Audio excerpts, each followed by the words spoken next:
Hello everyone, I am Tariq Anwar. Welcome once again to ICRA Online Learning Platform. I hope you are fine and doing well. Today I am going to discuss about Union Legislature. आप सभी का इकरा online learning platform में most welcome है। आज के session का topic union legislature है। इस वीडियो में यूनियन लेजिस्लेचर को डिटेल में डिस्कस करेंगे। So let's get started today's topic, that is union legislature. The Parliament of India consists of the President and the two houses according to Article 79.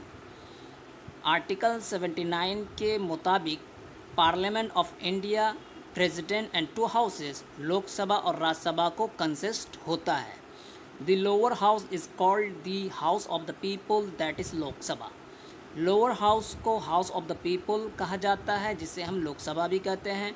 While the upper house is known as the council of states, that is Rajya Sabha. और upper house को council of state कहा जाता है, जिसे हम राज्यसभा भी कहते हैं। तो आर्टिकल 79 के मुताबिक पार्लियामेंट ऑफ इंडिया का डेफिनेशन है president and two houses, that is Lok Sabha और राज्यसभा के ग्रुप को हम पार्लियामेंट ऑफ इंडिया कहते हैं। इन तीनों से मिलकर पार्लियामेंट ऑफ इंडिया बनता है। The Rajya Sabha, the council of state shall be composed of not less than 250 members. कि council of state that is Rajya Sabha में 250 मेंबर्स होते हैं। Of whom 12 shall be nominated by the president, जिसमें से 12 मेंबर को president of India nominate करते हैं।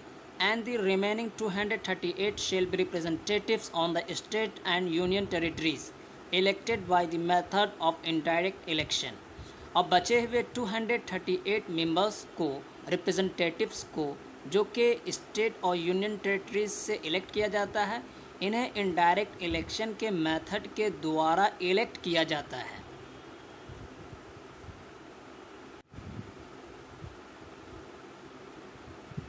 Nomination, the 12 nominated member shall be chosen by the president from amongst persons having special knowledge or practical experience in literature, science, art and social service। Article 80 के मुताबिक 12 member को president of India nominate करते हैं, और ये 12 member उन members में से होते हैं, उन लोगों में से होते हैं जिनके पास literature, science, art and social service के फील्ड में स्पेशल नॉलेज और प्रैक्टिकल एक्सपीरियंस होता है। The second point is as of 2021 it has a maximum membership of 245, of which 233 are elected by the legislature of states and union territories and 12 are nominated members। के 2021 के मुताबिक current में राज्यसभा में 245 membership हैं, जिसमें से 233 को लेजिस्लेचर ऑफ स्टेट और यूनियन टेरिटरीज के द्वारा इलेक्ट किया जाता है, और 12 मेंबर को प्रेसिडेंट ऑफ इंडिया नॉमिनेट करते हैं। टोटल 245 हो गए। The third point is representation of states. The representative of each state shall be elected by the elected members of the legislative assemblies of the state. अब question ये होता है कि राज्यसभा के मेंबर को कौन इलेक्ट करता है। तो हर स्टेट के रिप्रेजेंटेटिव्स को हर स्टेट के लेजिस्लेटिव असेंबली के इलेक्टेड मेंबर के द्वारा इलेक्ट किया जाता है in accordance with the system of proportional representation single transferable vote. और इन मेंबर्स को इलेक्ट किए जाने का तरीका ये proportional representation single transferable vote के मुताबिक होना चाहिए। जो लेजिस्लेटिव असेंबली के जो विधायक होते हैं, मेंबर्स होते हैं, जो राज्यसभा के मेंबर को इलेक्ट करते हैं, ये elect proportional representation single transferable vote के मुताबिक होना चाहिए। The last point is representation of union territories union territories का representation. The representatives of the union territories shall be chosen in such a manner as parliament में prescribe. Union territories के representatives को parliament के prescription के मुताबिक choose किया जाएगा, elect किया जाएगा। Under this power the parliament has prescribed that the representatives of the union territories to the council of states shall be indirectly elected by members of an electoral college for that territory। इस power के अंदर parliament ने ये prescribe किया है, define किया है कि यूनियन टेरिटरीज़ के रिप्रेजेंटेटिव्स को काउंसिल ऑफ स्टेट के लिए इनडायरेक्टली इलेक्ट किया जाएगा, यानी कि उस टेरिटरीज़ के जो इलेक्टोरल कॉलेज है, इलेक्टोरल कॉलेज के मेंबर के द्वारा इनडायरेक्टली यूनियन टेरिटरीज़ के रिप्रेजेंटेटिव को इलेक्ट किया जाएगा in accordance with the system of proportional representation bye means of the single transferable vote. और ये proportional representation single transferable vote के मुताबिक होना चाहिए।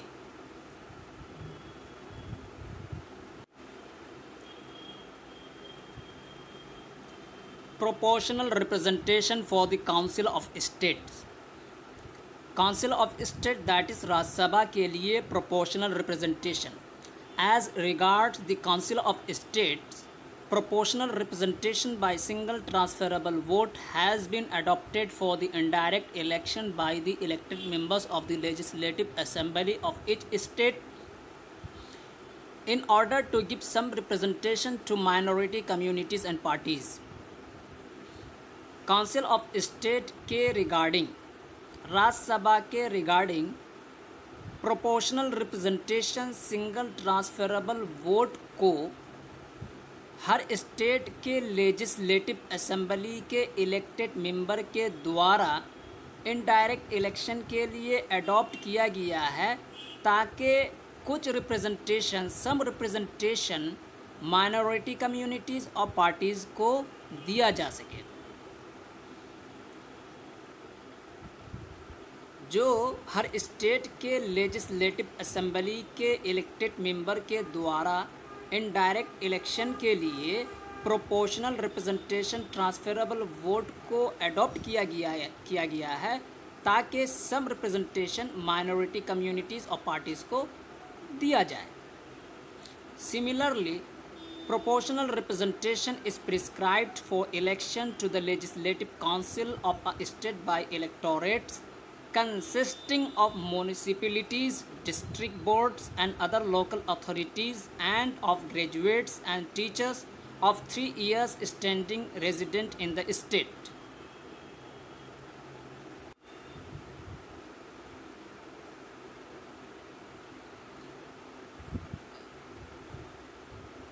ठीक इसी तरह से प्रोपोर्शनल रिप्रेजेंटेशन को प्रिस्क्राइब किया गया है एक स्टेट के लेजिस्लेटिव काउंसिल के इलेक्शन के लिए भी, और ये इलेक्शन इलेक्टोरेट के द्वारा किया जाएगा, और जिस इलेक्टोरेट में municipalities, district boards and other local authorities and graduates और टीचर्स जो कि उस पर्टिकुलर स्टेट में 3 साल रिजाइड किए हों, इन इलेक्टोरेट के द्वारा एक स्टेट के लेजिस्लेटिव काउंसिल के इलेक्शन के लिए भी प्रोपोर्शनल रिप्रेजेंटेशन के प्रोविज़न को रखा गया है, प्रिस्क्राइब किया गया है। प्रोपोर्शनल रिप्रेजेंटेशन का मतलब ये होता है कि स्टेट के पॉपुलेशन के एतबार से सीटों को डिवाइड कर दिया गया है। फॉर एग्ज़ाम्पल कि राज्यसभा में 3 वैकेंसी है जिस पर इलेक्शन कराना है, और 5 कैंडिडेट इलेक्शन के लिए, राज्यसभा के इलेक्शन के लिए खड़े हुए हैं। फॉर एग्ज़ाम्पल बिहार एक स्टेट है जिसमें 243 सीट्स आते हैं विधानसभा के। तो इसका फॉर्मूला ये होता है कि 243 सीट्स को वैकेंसीज़ पर डिवाइड कर देंगे। फॉर एग्ज़ाम्पल के 3 वैकेंसीज़ हैं राज्यसभा के लिए, तो 243 सीट्स को 3+1 यानी 4 से डिवाइड करेंगे और 1 को ऐड कर देंगे। तो 243 को 4 से डिवाइड करेंगे तो 60.75 कुछ आएगा और उसमें फिर 1 ऐड कर देंगे तो 61.75 और हर मेंबर का जो वोट का वैल्यू है 100 पॉइंट है। तो फॉर एग्ज़ाम्पल 6100 पॉइंट, तो 6100 पॉइंट जिस भी कैंडिडेट को आ जाएगा वो कैंडिडेट राज्यसभा के लिए इलेक्ट कर लिया जाएगा।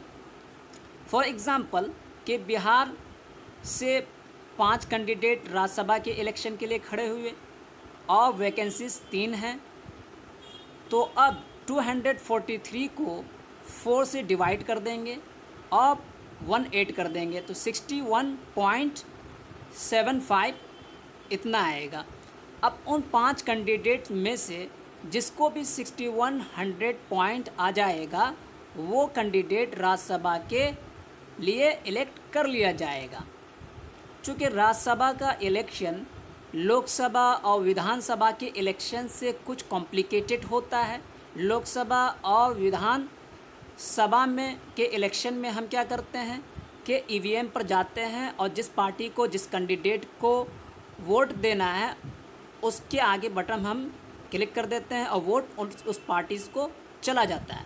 बट राज्यसभा के इलेक्शन कुछ डिफरेंट होता है जिसमें बैलेट पेपर से किया जाता है जो प्रेफरेंस पर बेस्ड होता है। तो प्रोपोर्शनल रिप्रेजेंटेशन का मतलब ये हुआ कि स्टेट के पॉपुलेशन के एतबार से सीटों को डिवाइड कर दिया गया है। जैसा कि अभी मैंने थियरी के साथ एग्जांपल भी दिया कि फॉर एग्जांपल बिहार एक स्टेट है जिसमें 243 सीट्स आते हैं विधानसभा के और 5 कैंडिडेट राज्यसभा के इलेक्शन के लिए खड़े हुए हैं और वैकेंसी 3 है। तो अब 243 को 3 वैकेंसीज +1 यानी 4 से डिवाइड कर दिया जाएगा और +1 ऐड कर दिया जाएगा तो कितने हो जाएंगे 243 का 4 से डिवाइड करेंगे 60.75 और +1 ऐड कर देंगे 61.75 और चूँकि हर मेंबर का वोट का वैल्यू 100 पॉइंट होता है तो 6100 पॉइंट। अब 5 कैंडिडेट खड़े हुए हैं। अब इन 5 कैंडिडेट के बैलेट को 243 मेंबर्स जो होते हैं लेजिस्लेटिव असेंबली के उसमें डिस्ट्रीब्यूट कर दिया जाएगा और हर मेंबर हर विधायक अपना प्रेफरेंस देंगे। तो जिस कैंडिडेट को सबसे ज़्यादा प्रेफरेंस मिलेगा, सबसे ज़्यादा वोट मिलेगा, सबसे ज़्यादा सपोर्ट मिलेगा वो राज्यसभा के लिए इलेक्ट कर लिया जाएगा।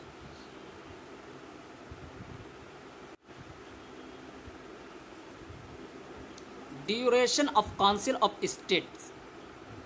अब काउंसिल ऑफ स्टेट का ड्यूरेशन क्या होता है, राज्यसभा का ड्यूरेशन क्या होता है। The council of state is not subject to dissolution and members enjoy tenure of 6 years. जो राज्यसभा होता है ये कभी डिसॉल्व नहीं होता है, ये परमानेंट हाउस होता है और इसके मेंबर 6 साल के टेन्योर को एंजॉय करते हैं। जो भी राज्यसभा का मेंबर बनता है उसका टर्म 6 साल तक होता है। It is a permanent body और ये एक परमानेंट बॉडी होता है। But as 1/3 of its members retire on the expiration of every second year. But इसमें यह होता है कि हर दूसरे साल पर 1/3 मेंबर रिटायर होते हैं, 1/3 मेंबर रिटायर होते हैं। फॉर एग्ज़ाम्पल 245 करंट में राज्यसभा में मेंबर हैं तो इसका 1/3 हर 2 साल में रिटायर होंगे। तो 1/3 245 का 60 से 70 के बीच आता है। तो 60 से 70 मेंबर का हर 2 साल में इलेक्शन कराया जाता है और इलेक्शन का प्रोसीजर वही है, proportional representation transferable vote in accordance with the previous made by parliament in this behalf।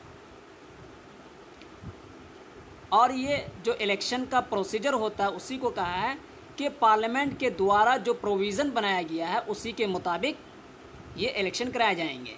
It follows that there will be an election of 1/3 of the membership of the Council of State at the beginning of every third year.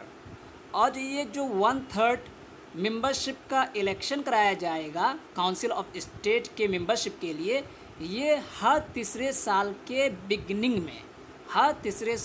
Beginning में council of state के membership के लिए 1/3 के election को hold किया जाएगा. Disqualification for membership of parliament. Parliament के membership के लिए क्या क्वालिफिकेशन है, क्या डिस्क्वालिफिकेशन है. In order to be chosen as a member of parliament, इसमें कहना ये चाहते हैं कि पार्लियामेंट के मेंबर बनने के लिए एक इंसान के अंदर क्या क्या क्वालिफिकेशन होनी चाहिए. तो first point is must be a citizen of India. पहला ये कि वो इंडिया का सिटीज़न हो. Second point must be not less than 30 years of age in case of council of states. अगर वो काउंसिल ऑफ स्टेट अगर इशू काउंसिल ऑफ स्टेट्स का हो तो उसके लिए 30 साल चाहिए, यानी कि काउंसिल ऑफ स्टेट के मेंबर बनने के लिए 30 साल होने चाहिए, 30 साल से कम ना होना चाहिए. And in the case of house of the people, अगर लोकसभा का मेंबर बनना है तो उसके लिए एज 25 होने चाहिए. ये क्वालिफिकेशंस. एडिशनल क्वालिफिकेशन में be prescribe by parliament by law. और इसके अलावा भी क्वालिफिकेशन को पार्लियामेंट के द्वारा बाय लॉ प्रिस्क्राइब किया गया है. चले देखते हैं.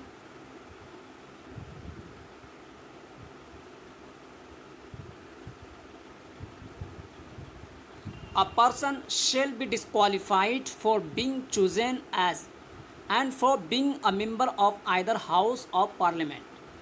इसमें यह कहना चाह रहे हैं कि किसी भी मेंबर को डिस्क्वालीफाई करना है तो उसके लिए किस ग्राउंड पर किसी भी पार्लियामेंट के किसी भी हाउस के मेंबर को किस तरह से डिस्क्वालीफाई किया जाएगा, क्या ग्राउंड होंगे.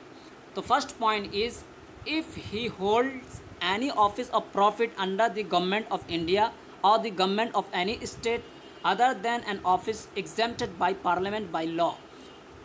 कि अगर वो बंदा ऑफिस ऑफ प्रॉफिट को होल्ड किए हुए हैं, चाहे वो गवर्नमेंट ऑफ इंडिया के अंडर आता हो, गवर्नमेंट ऑफ एनी स्टेट के अंदर आता हो, तो उस बंदे को डिस्क्वालीफाई कर दिया जाएगा. But not a minister for the union और फॉर अ स्टेट. मगर इसमें जो यूनियन के मिनिस्टर होते हैं और जो स्टेट के मिनिस्टर होते हैं उनको डिस्क्वालीफाई नहीं किया जाएगा. वही कह रहे हैं other than an office exempted by the parliament by law, यानी कि पार्लियामेंट के द्वारा जिन ऑफिस को एग्जेम्प्ट कर दिया गया है उस पर ये रूल्स फॉलो नहीं किया जाएगा. एंड जिसमें प्रेसिडेंट, वाइस प्रेसिडेंट, गवर्नर ये सब आ जाते हैं, इन सबको डिस्क्वालीफाई नहीं किया जाएगा इस बेसिस पर, चूँकि ये एक्सेप्शनल है. The second point is if he is of unsound mind and stand so declared by a competent court. अगर वो बंदा अनसाउंड माइंड का हो, हाँ अनसाउंड माइंड का हो, या कॉम्पिटेंट कोर्ट के द्वारा उसे डिक्लेयर किया गया हो, तो वो बंदा उस बंदे को डिस्क्वालीफाई कर दिया जाएगा. ये कि वो डिस्क्वालीफाई हैं. Third point, if he is an undischarged insolvent. अगर वो इनडिस्चार्ज इंसॉल्वेंट है तो भी ये वो डिस्क्वालीफाई है. And the third point, if he is not a citizen of India or has voluntarily acquired citizenship of a foreign state or is under acknowledgement of allegiance or adherence to the foreign power.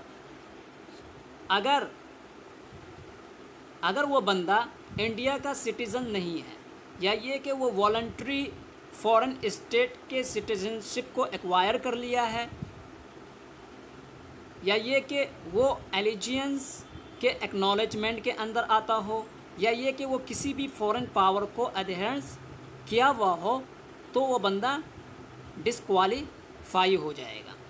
And the last point is if he is so disqualified by or under any law made by parliament. इसी के साथ साथ अगर उस बंदे को disqualified कर दिया गया हो बाय लॉ, उस लॉ के द्वारा जिस लॉ को पार्लियामेंट ने बनाया है, तो पार्लियामेंट के बनाए हुए लॉ के द्वारा अगर डिस्क्वालीफाइड कर दिया गया है तो वो बंदा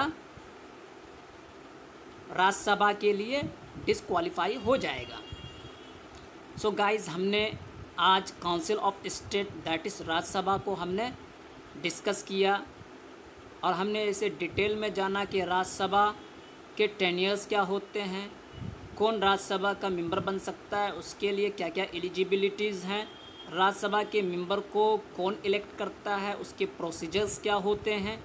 इन तमाम चीज़ों को हमने ब्रीफ में क्लियरली डिस्कस किया और नेक्स्ट टॉपिक लोकसभा पर आएगा। तब तक के लिए टेक केयर। वीडियो को लाइक करें, शेयर करें, सब्सक्राइब करें। Thank you very much.